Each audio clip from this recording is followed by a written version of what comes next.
সকালে একবার মারার পরে বিকালে আবার মারছে, বিকালে মারটা বেশি ছুটে পড়ছে। চাঁদপুরের কোচবিহার উপজেলা ঘটেছে এক হৃদয় বিতরক ঘটনা।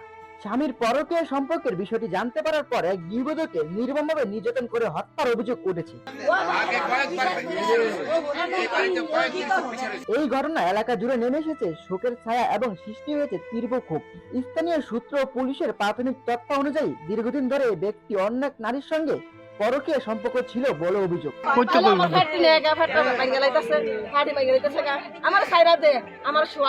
সাম্প্রতিক বিষয়টি জানতে পারে তার স্ত্রী। এই নিয়ে স্বামী স্ত্রীর মধ্যে কথা কাটাকাটি ও পারিবারিক বিরোধী শুরু হয়। এক পর্যায়ে স্ত্রীকে মারধর ও নির্যাতন করা হয় বলে অভিযোগ। পরে তার স্ত্রী মৃত্যুবরণ করে। ঘটনার পর অভিযুক্ত স্বামী আত্মগোপনে চলে গেছে বলে জানা গেছে। খবর পেয়ে পুলিশ ঘটনাস্থলে মরদেহ উদ্ধার করে ময়নাতদন্তের জন্য পাঠানো হয়। একই সঙ্গে ঘটনার তদন্ত শুরু করেছে পিবিআই। অভিযুক্তকে গ্রেফতারের চেষ্টা চলছে। এই ঘটনায় পুরো এলাকায় চাঞ্চল্যের সৃষ্টি হয়েছে। তবে তদন্ত শেষ না হওয়া পর্যন্ত অভিযোগের সব দিক যাচাই করে দেখছে পুলিশ। দোষী যেই হোক আইনের আওতায় এনে যথাক্রমে শাস্তি নিশ্চিত করার দাবি জানিয়েছে স্থানীয়রা।